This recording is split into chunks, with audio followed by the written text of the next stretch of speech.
आदरणीय आज की सभा के संयोजकों की पूरी टीम, प्रतीक मान जी, कृपाल सिंह जी, परमिंदर सिंह जी, नौजवान एकता सभा चंडीगढ़, बाबा साधु सिंह जी,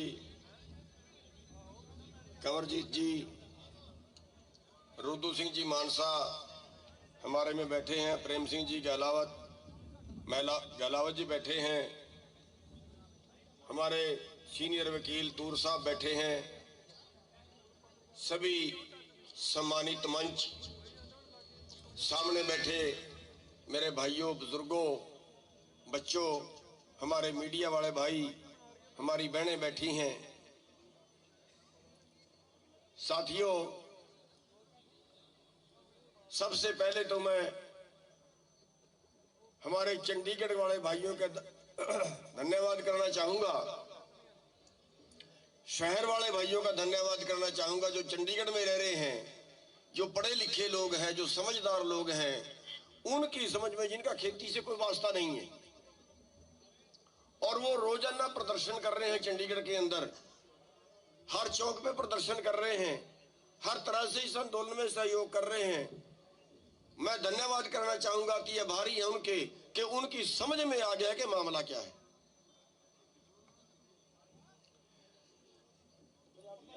पंजाबी में इसलिए नहीं बोल रहा कि हमारी जो बात है वो दूसरे स्टेटों में जो जाती है वो पंजाबी नहीं समझते। चलो आपकी डिमांड है, पंजाबी बोल लेता हूं। आज पंजाब वाले दे समझ, चंडीगढ़ वाले दिन समझ आ गया है भी देश जा किधर नु रहा, पढ़े लिखे लोगों की समझ आ गया। आज पूरा देश कारपोरेट दे सकंजे च आ गया है। पूरा देश अज पूंजीवाद ने जकड़ लिया है। सवाल किसानी का नहीं, सवाल केवल 3 कानूनों का नहीं, ये तो हुण बनाए ने, ये तो 5 जून तो बनाए ने। 5 जून तो पहला हालत की है। सवाल इस चीज का कि पूरा देश कादे वास्ते आजाद कराया सी, कादे वास्ते भगत सिंह ने फांसी ली सी, फांसी ते चढ़े सी, कादे वास्ते? भाई देश नू आजाद कराना है। देश नू की आजाद होया देश दा? देश से पहले नालों भी ज्यादा गुलामी चला गया। ये आर्थिक गुलामी जिहड़ी है, अज एक परिवार की आमदन 90 करोड़ 1 घंटे की, ते दूजे परिवार की आमदन 9 रुपये घंटे की नहीं है। किन्नी असमानता। एक परिवार की आमदन जो साल की जोड़ लीए, पूरे देश के किसानों के टोटल कर्जे तो ज्यादा एक परिवार की आमदन। इस देश दे विच पिछले 20 साल दे विच 3.5 लाख तो 4 लाख किसान कर्जे तो दब के बैंकों ने परेशान किए हुए। बैंकों ने किते उन्होंने फोटोआं लाइया, किते उन्होंने जमीन की नीलामियां कीतियां, आत्महत्या कर ली इन्ने किसानों ने। इस आजाद देश दे विच जिहदे च पूंजीपतियां दा कोई रोल नहीं आजाद कराउण दे विच। पूंजीपतियां दा एक भी बेटा देश च शहीद नहीं होया आजादी की लड़ाई दे विच। देश नूं आजाद रखण दे विच एक बेटा शहीद नहीं होया उन्हां दा। सारे किसानां मजदूरां दे बेटे ने जिन्हां ने देश नूं आजाद कराया, फांसियां ते चढ़े, पर आत्महत्या भी की किसानां ने। 3.5 लाख तो 4 लाख दे विच किसान पिछले 20 सालों च कर्ज दे थल्ले दब के मर गए। ते इसे देश दे विच कोई 20,000 करोड़ के कर्जे च, 50,000 करोड़ के कर्जे च एक भी पूंजीपति ने जो फांसी खाई हो तो मैं दस दो। उन्होंने वास्ते कानून होर, साडे वास्ते कानून होर। जिन्ना पूरे देश के किसानों के कर्जा है ना, अज एग्रो इंडस्ट्री का कर्जा वखरा कर दिए। जिन्ना किसानों के कर्जा है उस तो 2 गुना कर्जा ते कारपोरेट ने मार लिया, जिन्हों NPA कहने आप। उस तो 2 गुना कर्जा मार लिया। उस तो 2 गुने कर्जे दे विच एक भी पूंजीपति जेल च नहीं गया, एक भी पूंजीपति ने फांसी नहीं खाई।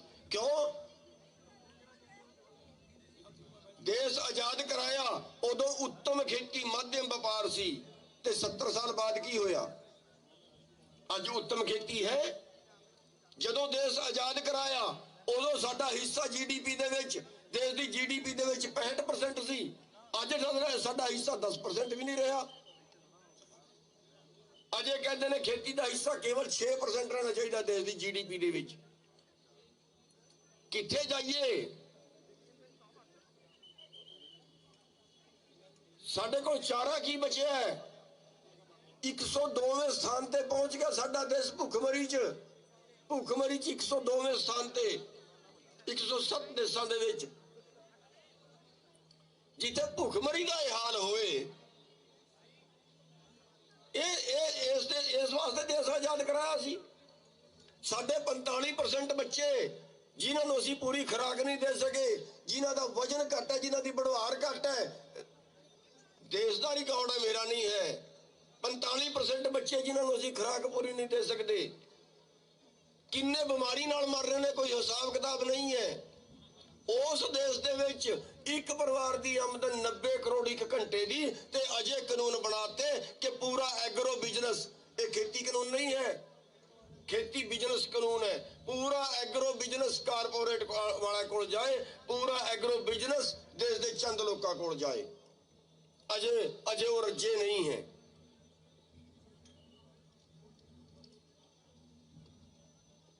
असीं अमित शाह नूं सवाल किया, जिहड़े रोज बयान देंदे ने MSP है, MSP था, MSP रहेगा। असीं कहने आ मोदी झूठा है, मोदी झूठा है, जो मोदी झूठा रहेगा।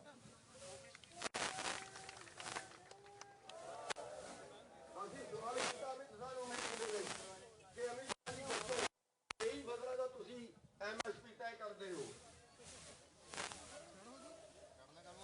भाई तुसीं 23 फसलां दा MSP तय करदे हो, की तुसीं खरीदोगे 23 फसलां MSP ते?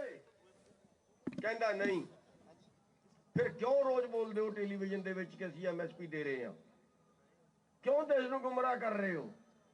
आंकड़ा साडे सामने ये आ रहा है कि जे साडी फसल MSP ते विकदी है, सानू मिलदा 17 लाख करोड़। साडी फसल की कीमत है MSP ते 17 लाख करोड़, सानू मिल रहा है 13 लाख करोड़ करीब करीब।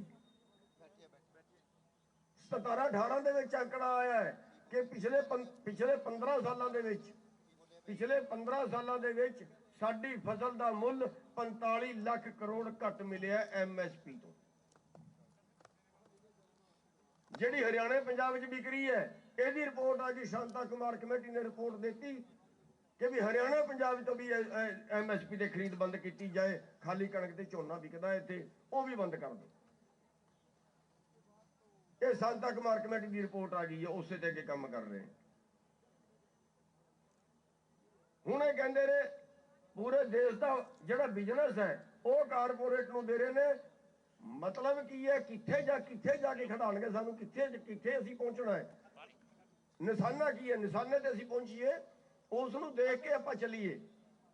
निशाना ये है कि ये वर्ल्ड मार्केट दे विच शामिल हो गए ने, WTO दे विच शामिल हो गए ने। WTO दे विच पहली शर्त है कि किसी देश की सरकार वर्ल्ड मार्केट तो ज्यादा अपने किसान नूं नहीं दे सकती। ते जे वर्ल्ड मार्केट ते असीं जाइए, साडी मक्की बिकी है 1100 रुपये, रेट सी 1850 रुपये। यूपी ते बिहार तुसीं जाके देख लो, जिथे MSP नहीं मिल रहा, जीरी का रेट है 1100 रुपये। इस बारी वर्ल्ड मार्केट दे विच कणक दा रेट सी, इत्थे खुली मार्केट दे विच कणक दा रेट सी 1500 रुपये। पिछले साल सरों का रेट सी 3200 रुपये। की तुसीं इस रेट ते खेती कर लोगे? बई किथे मुकाबला करवा रहे हो साडा? साडे कोल 5 किले 7 किले 10 किले जमीन है। जे सानू मुकाबला कहणगे अमरीका दे नाल करो, अमरीका दे कोल 5000 किले 10,000 किले 20,000 किले जमीन है एक बंदे कोल। 43 लाख रुपये पर किसान सबसिडी है। असीं मुकाबला कर लेंगे उन्हां दा? असीं उन्हां दा मुकाबला कर नहीं सकांगे। साडियां जमीनां पिछले 8 साल तो लैके तुसीं देख रहे हो, हर साल पिछले साल नालों सस्ती हो जाती है। ते जे MSP बंद हुंदा है ते होर सस्ती हुंदी है, ते जे होर सस्ती हुंदी है ते असीं जमीनां बेचांगे। ਜ਼ਮੀਨਾਂ ਵੇਚਾਂਗੇ ਤੇ ਖਰੀਦੇਗਾ ਕੌਣ? ਇਹ ਕਾਰਪੋਰੇਟ ਵਾਲੇ। ਤੇ ਜਿਹੜੀ ਅਗਲੀ ਪਾਲਿਸੀ ਆ ਗਈ ਹੈ, ਆਉਣੀ ਬਾਕੀ ਨਹੀਂ ਹੈ, ਆ ਗਈ ਹੈ। ਜਿਹੜੀ ਅਗਲੀ ਪਾਲਿਸੀ ਹੈ ਉਹ ਹੈ ਇੱਥੇ ਖੇਤੀ ਵੱਡੇ ਪਲਾਟ ਬਣਨਗੇ 500 ਏਕੜ 1000 ਏਕੜ 4000 ਏਕੜ ਦੇ, ਤੇ ਉਹਨਾਂ 'ਚ ਖੇਤੀ ਕੰਪਨੀਆਂ ਕਰਨਗੀਆਂ। ਤੁਸੀਂ ਜ਼ਮੀਨ ਦੇ ਮਾਲਕ ਨਹੀਂ ਰਹੋਗੇ, ਖੇਤੀ ਕੰਪਨੀਆਂ ਕਰਨਗੀਆਂ। ਤੇ ਜੇ ਖੇਤੀ ਵੀ ਕੰਪਨੀਆਂ ਕਰਨਗੀਆਂ, ਫਿਰ ਆ ਜਿਹੜੀ ਜਨਤਾ ਬੈਠੀ ਹੈ ਹਿੰਦੁਸਤਾਨ ਦੀ, ਜਿਹੜੀ 65% ਜਨਤਾ ਹੈ, ਜਿਹਦਾ ਰੋਜ਼ਗਾਰ ਰੋਟੀ ਹੈ, ਜਿਹਦਾ ਰੋਜ਼ਗਾਰ ਖੇਤੀ ਹੈ, ਉਹਦੀ ਰੋਟੀ ਕਿਵੇਂ ਚਲੇਗੀ? ਸਵਾਲ ਇੱਥੇ ਆ ਗਿਆ। ਤੇ ਜੇ ਸਾਡੇ ਕੋਲ ਕੋਈ ਰੋਜ਼ਗਾਰ ਹੀ ਨਹੀਂ ਬਚੇਗਾ, ਸਾਡੇ ਕੋਲ ਦੋ ਚੀਜ਼ਾਂ ਹੈ, ਇੱਕ ਸਾਡੇ ਕੋਲ ਮਜ਼ਦੂਰੀ ਹੈ, ਦੂਜਾ ਸਾਡੇ ਕੋਲ ਫਸਲ ਹੈ। ਫਸਲ ਦਾ ਮੈਂ ਤੁਹਾਨੂੰ ਦੱਸ ਹਟਿਆ ਵੀ MSP ਜਿਹੜਾ ਘੱਟ ਤੋਂ ਘੱਟ ਮਿਲਦਾ, ਉਹ ਘੱਟ ਤੋਂ ਘੱਟ ਤੋਂ ਵੀ 4 ਲੱਖ ਕਰੋੜ ਘੱਟ ਮਿਲ ਰਿਹਾ। ਤੇ ਜਿਹੜੀ ਮਜ਼ਦੂਰੀ ਹੈ ਉਹ ਪਿੰਡਾਂ ਜਿੰਨੇ ਤੁਸੀਂ ਦੇਖ ਰਹੇ ਹੋ, ਜਿਹੜੇ ਮੁੰਡੇ ਨੌਕਰੀ ਕਰਨ ਜਾ ਰਹੇ ਨੇ ਕਿਤੇ ਕੰਪਨੀ 'ਚ, ਕਿਤੇ ਫੈਕਟਰੀ 'ਚ, ਕੀ ਮਿਲ ਰਿਹਾ ਉਹਨਾਂ ਨੂੰ? 6000 7000 8000। ਅੱਜ ਅਨਸਕਿਲਡ ਦੀ ਵੀ 9500 ਤੋਂ ਉੱਤੇ ਹੈ, ਉਹ ਵੀ ਨਹੀਂ ਮਿਲਦਾ। ਨੌਕਰੀਆਂ 'ਚ ਵੀ ਜਿੱਥੇ 100 ਬੰਦੇ ਰੱਖਣੇ ਉੱਥੇ ਠੇਕਾ ਦੇ ਦਿੱਤਾ। ਉਹ ਠੇਕੇਦਾਰ ਕਹਿੰਦਾ ਪਹਿਲਾਂ 2000 ਰੁਪਏ ਮਹੀਨਾ ਮੈਨੂੰ ਦੇ। ਕਰੀਏ ਕੀ? ਜਿਉਂਦੇ ਕਿਵੇਂ ਰਹੀਏ?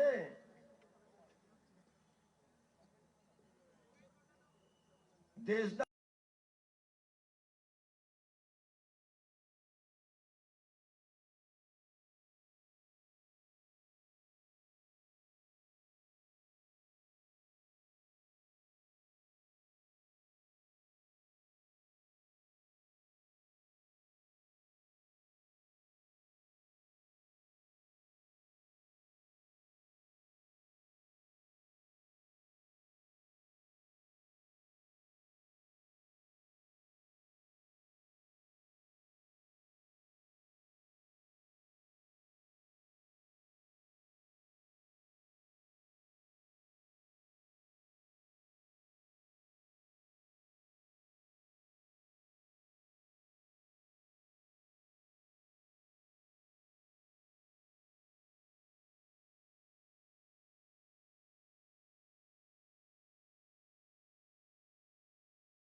ਜਾਨਾ ਸਾਰਾ ਕਾਰਪੋਰੇਟ ਤੇ ਲਟਾਤਾ। ਟੈਕਸ ਛੱਡ ਕੇ ਇੰਨੇ ਟੈਕਸ ਛੱਡ ਰਹੇ ਨੇ ਜਿੰਨੇ ਆਪਾਂ ਸੋਚ ਵੀ ਨਹੀਂ ਸਕਦੇ। ਕਾਰਪੋਰੇਟ ਨੂੰ ਇੰਨੇ ਟੈਕਸ ਛੱਡ ਕੇ ਅਮੀਰ ਬਣਾ ਰਹੇ ਨੇ। ਜਦੋਂ ਪੂਰੇ ਦੇਸ਼ ਦੀ ਆਮਦਨ ਘਟੀ ਹੈ ਨਾ, ਜਦੋਂ ਪੂਰੇ ਦੇਸ਼ ਦੀ GDP 24% ਨੀਚੇ ਥੱਲੇ ਗਈ ਹੈ ਨਾ, ਉਹਨਾਂ ਦਿਨਾਂ ਦੇ ਅੰਦਰ ਅੰਬਾਨੀ ਦੀ ਆਮਦਨ 73% ਵਧੀ ਹੈ। ਉਹਨਾਂ ਕਰੋਨਾ ਦੇ ਦਿਨਾਂ ਦੇ ਅੰਦਰ ਅੰਬਾਨੀ ਦੀ ਆਮਦਨ 73%। ਪਿਛਲੇ ਸਾਲ ਅੰਬਾਨੀ ਦੀ ਆਮਦਨ 67% ਵਧੀ ਹੈ। ਅਡਾਨੀ ਦੀ ਆਮਦਨ 62% ਵਧੀ ਹੈ। ਬਾਬਾ ਰਾਮਦੇਵ ਦੀ ਆਮਦਨ 100% ਤੋਂ ਜ਼ਿਆਦਾ ਵਧੀ ਹੈ। ਇਹ ਕਿਸਾਨਾਂ ਦੀ ਕਿਉਂ ਨਹੀਂ ਵਧੀ? ਇਹ ਮਜ਼ਦੂਰਾਂ ਦੀ ਕਿਉਂ ਨਹੀਂ ਵਧੀ? ਸਵਾਲ ਹੈ ਕਿ ਗਰੀਬ ਨੂੰ ਹੋਰ ਗਰੀਬ ਕਰ ਦਿਓ, ਉਹਨਾਂ ਦੇ ਹਿੱਸੇ ਦਾ ਵੀ ਅੰਬਾਨੀ ਅਡਾਨੀ ਵਰਗੇ ਲੋਕ ਲੈ ਜਾਣ। ਸਵਾਲ ਉੱਥੇ ਆ ਗਿਆ। ਸਵਾਲ ਸਾਡੀ ਜ਼ਿੰਦਗੀ ਦਾ ਸਵਾਲ, ਸਾਡੇ ਭਵਿੱਖ ਦਾ ਸਵਾਲ, ਸਾਡੇ ਜਿਉਂਦੇ ਰਹਿਣ ਦਾ ਆ ਗਿਆ। ਇਦੋਂ ਅੱਗੇ ਵੱਧ ਕੇ ਦੇਸ਼ ਦਾ ਖਜ਼ਾਨਾ ਲੁਟਾਤਾ ਉਹਨਾਂ ਦੇ। ਪਿਛਲੇ ਸਾਲ 5 ਲੱਖ ਕਰੋੜ ਕੱਢਿਆ ਦੇਸ਼ ਦੇ ਖਜ਼ਾਨੇ ਚੋਂ। ਕਹਿੰਦੇ ਮੰਦੀ ਆ ਗਈ, ਮਰੂਤੀ ਦੀ ਕਾਰਾਂ ਘੱਟ ਵਿਕੀਆਂ, ਮਰੂਤੀ ਨੂੰ ਦਿੱਤਾ 70,000 ਕਰੋੜ ਦੀ ਰਾਹਤ। ਕਹਿੰਦੇ ਨੇ ਬਿਲਡਿੰਗਾਂ ਘੱਟ, ਮਕਾਨ ਘੱਟ ਵਿਕੇ, ਬਿਲਡਰਾਂ ਨੂੰ ਦਿੱਤਾ 70,000 ਕਰੋੜ। 5 ਲੱਖ ਕਰੋੜ ਕੱਢ ਕੇ ਬੰਦਰ ਜਿਹਨੂੰ ਮਤਲਬ ਇਹਨਾਂ ਨੂੰ ਦੇ ਦਿੱਤਾ ਸਾਰਾ, ਆਪਣੇ ਪੂੰਜੀਪਤੀ ਮਿੱਤਰਾਂ ਨੂੰ। ਤੇ ਜਦੋਂ ਦੇਸ਼ ਦੇ ਕਿਸਾਨਾਂ ਦਾ, ਦੇਸ਼ ਦੇ ਮਜ਼ਦੂਰਾਂ ਦਾ ਸਵਾਲ ਆਉਂਦਾ ਹੈ ਨਾ ਵੀ ਇਹਨਾਂ ਦਾ ਕੋਈ ਕਰਜ਼ਾ ਛੱਡ ਦਿਓ, ਜਿਹੜੇ ਫਸਿਆ ਖੜੇ ਨੇ ਕਰਜ਼ੇ ਦੇ ਵਿੱਚ, ਕਹਿੰਦੇ ਖਜ਼ਾਨਾ ਨਹੀਂ ਹੈ। ਜਦੋਂ MSP ਦੀ ਗੱਲ ਆਉਂਦੀ ਹੈ ਨਾ, ਕਹਿੰਦਾ ਖਜ਼ਾਨਾ ਨਹੀਂ ਹੈ।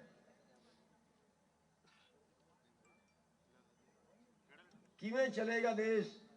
देश के हवाई अड्डे बेचते, देश की सड़क बेचते, देश के बैंक बेचते, देश की कंपनियां बेचते, देश की रेलवे बेचती, देश की बंदरगाह बेचती। किवें चलेगा देश? ये सारा कुछ बेच रहे ने। ते जे हुण जागण दा टाइम है, जे हुण भी आपां ये लड़ाई हार गए तो फिर आपां आर्थिक गुलाम पक्के हो गए, कोई दोबारे ये लड़ाई नहीं होएगी। ਅਸੀਂ ਇਹਨੂੰ ਧਰਮ ਯੁੱਧ ਕਹਿੰਦੇ ਆ, ਅਸੀਂ ਇਹਨੂੰ ਧਰਮ ਯੁੱਧ ਕਹਿੰਦੇ ਆ। ਕਿਉਂ? ਕਿਉਂਕਿ ਧਰਮ ਯੁੱਧ ਇਸ ਕਰਕੇ ਹੈ ਕਿ ਜੇ ਇਹ ਐਗਰੋ ਬਿਜ਼ਨਸ ਵਾਲੇ ਕਾਨੂੰਨ ਲਾਗੂ ਹੁੰਦੇ ਨੇ ਤੇ ਕਰੋੜ ਪੂਰੇ ਦੇਸ਼ ਦਾ ਜਿਹੜਾ ਭੋਜਨ ਹੈ ਉਹ ਚੰਦ ਲੋਕਾਂ ਦੇ ਗੋਦਾਮਾਂ 'ਚ ਜਾਏਗਾ। ਤੇ ਉਹ ਫਿਰ ਜਿਸ ਰੇਟ, ਜਿਵੇਂ ਹੁਣ ਪੈਟਰੋਲ ਦਾ ਰੇਟ ਵਧ ਰਿਹਾ ਨਾ, ਇਸ ਤਰ੍ਹਾਂ ਵਧੇਗਾ ਹਰ ਚੀਜ਼ ਦਾ ਰੇਟ। ਤੇ ਖਾਣ ਵਾਲਾ ਦਾ ਮੈਟਰ ਪੈਦਾ ਕਰਨ ਵਾਲਾ ਤੋਂ ਵੀ ਜ਼ਿਆਦਾ ਹੈ।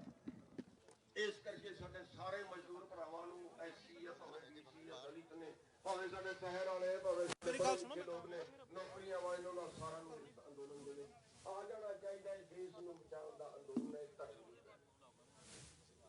ਸਾਥੀਓ, मैं अपनी गल बहुत ज्यादा लंबी नहीं करांगा। तुसी बड़े पढ़े लिखे लोग हो, बहुत छेती समझ सकते हो। सानू दो तीन चीज़ों का ख्याल रख के इस सरकार को दूसरे तरीके नाल नहीं दबाना है। एक चीज जेड़ा इस धर्म युद्ध दे विच, जेड़ा इस धर्म युद्ध दे विच कोई सहयोग ना करे, इस धर्म युद्ध दे विच ना आए ਤੇ ਉਹ ਕੱਲ ਨੂੰ ਇਲੈਕਸ਼ਨ 'ਚ ਖੜਦਾ ਹੈ, ਭਾਵੇਂ ਪੰਚਾਇਤ ਮੈਂਬਰ ਤੋਂ ਲੈ ਕੇ ਐਮਪੀ ਤੱਕ ਦਾ ਕੋਈ ਇਲੈਕਸ਼ਨ ਹੈ, ਉਹਨੂੰ ਵੋਟ ਨਾ ਦਿਆ ਜੇ, ਭਾਵੇਂ ਗਧੇ ਨੂੰ ਪਾ ਦਿਆ ਜੇ।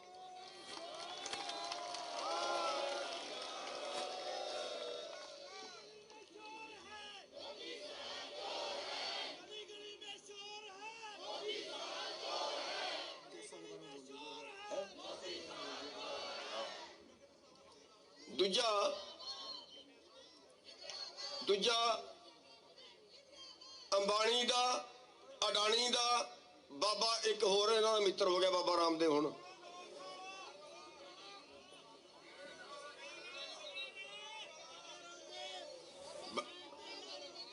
ਬਾਬਾ ਰਾਮਦੇਵ, ਅੱਛਾ ਚਲੋ ਇਹਨਾਂ ਦਾ ਸਮਾਨ ਖਰੀਦਿਆ ਜੇ, ਭਾਵੇਂ ਕਿਸੇ ਦਾ ਖਰੀਦ ਲਿਆ ਜੇ।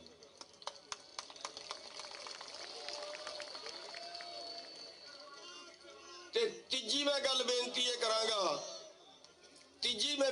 ਕਰਾਂਗਾ, ਸਾਡੇ ਬੰਦੇ ਪ੍ਰਦਰਸ਼ਨ ਕਰ ਰਹੇ ਸੀ ਚੰਡੀਗੜ੍ਹ ਦੇ ਵਿੱਚ, ਡੰਡੇ ਮਾਰੇ ਨੇ ਨਾ, ਮੁਕੱਦਮੇ ਬਣਾਏ ਨੇ ਨਾ, ਅਸੀਂ ਰੈਲੀ ਕਰ ਰਹੇ ਸੀ ਪੀਪਲੀ ਦੇ ਵਿੱਚ, ਸਾਡੇ ਸਿਰ ਪਾੜੇ ਨੇ ਨਾ, ਅਸੀਂ ਜਾ ਰਹੇ ਸੀ ਦਿੱਲੀ, ਸਾਨੂੰ ਨਹੀਂ ਜਾਣ ਦਿੱਤਾ ਨਾ। ਜੇ ਬੀਜੇਪੀ ਵਾਲੇ ਕਿੱਥੇ ਆ ਕੇ ਕਰਦੇ ਨੇ, ਕਿਤੇ ਰੈਲੀ ਕਰਦੇ ਨੇ, ਕਿਤੇ ਸਭਾ ਕਰਦੇ ਨੇ ਨਾ, ਭਜਾ ਦਿਓ ਇਹਨਾਂ ਨੂੰ, ਭਜਾ ਦਿਓ।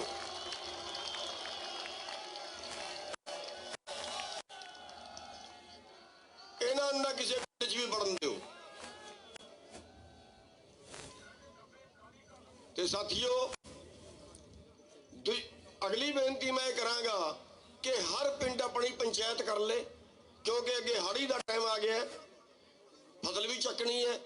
ਇੱਕ ਤੈਅ ਕਰ ਲੈਣ ਵੀ ਸਾਡੇ ਪਿੰਡ ਦੇ 20 ਬੰਦੇ, ਸਾਡੇ ਪਿੰਡ ਦੇ 40 ਬੰਦੇ ਉੱਥੇ ਪਰਮਾਨੈਂਟ ਰਹਿਣਗੇ, ਅਗਲੇ ਚਲੇ ਜਾਣਗੇ, ਪਿਛਲੇ ਆ ਜਾਣਗੇ। ਤੇ ਆਪਣੀ ਕਮੇਟੀਆਂ ਬਣਾ ਕੇ ਤੇ ਪਿੰਡ ਦਾ ਜਿਹੜੇ ਉੱਥੇ ਬੰਦੇ ਜਿਹੜੇ ਬੈਠੇ ਨੇ, ਉਹਨਾਂ ਦਾ ਜੇ ਕੋਈ ਕੰਮ ਸਾਂਭਣਾ ਉਹ ਪਿਛਲੇ ਬੰਦਿਆਂ ਨੇ ਸਾਂਭਣਾ ਹੈ। ਇਹ ਅੰਦੋਲਨ ਸਾਨੂੰ ਹਾੜੀ ਚੱਕਦਿਆਂ ਵੀ ਲੜਨਾ ਪਏਗਾ, ਉਹਦੇ ਵਾਸਤੇ ਆਪਾਂ ਤਿਆਰੀ ਕਰਨੀ ਹੈ। ਤੇ ਇੱਕ ਮੇਰੀ ਬੇਨਤੀ ਹੋਰ ਛੋਟੀ ਜੀ ਹੈ, ਇੱਕ ਤੇ ਜਿਹੜੇ ਬੰਦਿਆਂ ਦੇ ਕੋਈ ਕੇਸ ਹੋ ਗਏ ਹੋਣ ਚੰਡੀਗੜ੍ਹ ਦੇ ਜਾਂ ਕਿਤੋਂ ਦੇ ਨੇ, ਉਹਨਾਂ ਦੇ ਅਸੀਂ ਕੇਸ ਲੜਾਂਗੇ, ਉਹਨਾਂ ਦਾ ਖਰਚਾ ਅਸੀਂ ਚੱਕਾਂਗੇ।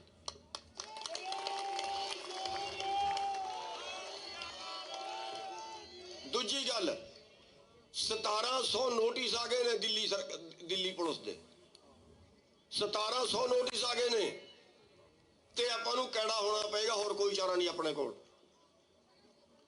ਕਿਸੇ ਬੰਦੇ ਨੇ ਦਿੱਲੀ ਪੁਲਿਸ ਕੋਲ ਨਹੀਂ ਜਾਣਾ ਪੇਸ਼ ਹੋਣ ਵਾਸਤੇ, ਕਿਸੇ ਬੰਦੇ ਨੇ ਨਹੀਂ ਜਾਣਾ, ਜੋ ਹੋਏਗਾ ਦੇਖੀ ਜਾਏਗੀ। ਉਹ ਬੰਦੇ ਪੁਲਿਸ ਲੈ ਕੇ ਆਉਂਦੇ ਨੇ, ਕਿਸੇ ਬੰਦੇ ਨੂੰ ਚੱਕਣ ਵਾਸਤੇ ਆਉਂਦੇ ਨੇ, ਸਾਰਾ ਪਿੰਡ ਇਕੱਠਾ ਹੋ ਜਾਓ, ਘੇਰ ਕੇ ਬਿਠਾ ਲਿਓ ਉੱਥੇ ਹੀ।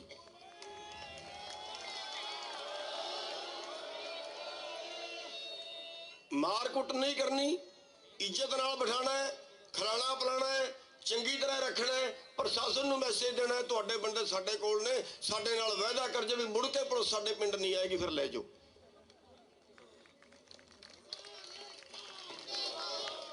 ते बस इन्नियां कोई बेनतियां तुहाडे अगे करनी सी। बहुत असीं धन्नवादी हां तुहाडे जिहड़े इन्नी संख्या दे विच इकट्ठे होए ने, सानूं आउण दा मौका दिता है, सानूं बोलण दा मौका दिता है ते इन्ने जोर शोर नाल तुसीं अंदोलन ਚੱਕ ਰਹੇ ਹੋ। ਅਸੀਂ ਚੰਡੀਗੜ੍ਹ ਦੇ ਭਰਾਵਾਂ ਦਾ ਇੱਕ ਵਾਰੀ ਫਿਰ ਧੰਨਵਾਦ ਕਰਾਂਗੇ ਕਿ ਚੰਡੀਗੜ੍ਹ ਵਾਲੇ ਜਿਹੜੇ ਸ਼ਹਿਰ ਵਾਲੇ ਭਰਾ ਨੇ ਉਹ ਜਿਹੜੇ ਹਿਸਾਬ ਨਾਲ ਸਾਡਾ ਹੌਸਲਾ ਵਧਾ ਰਹੇ ਨੇ, ਅਤੀ ਤਾਰੀਫਯੋਗ ਹੈ। ਤੇ ਉਮੀਦ ਕਰਾਂਗੇ ਕਿ ਅੱਗੇ ਤੁਸੀਂ ਹੋਰ ਇਸ ਤੋਂ ਜ਼ਿਆਦਾ ਜੋਸ਼ ਖਰੋਸ਼ ਨਾਲ ਇਸ ਅੰਦੋਲਨ ਨੂੰ ਅੱਗੇ ਵਧਾਉਂਦੇ ਰਹੋਗੇ। ਵਾਹਿਗੁਰੂ ਜੀ ਕਾ ਖਾਲਸਾ, ਵਾਹਿਗੁਰੂ ਜੀ ਕੀ ਫਤਿਹ।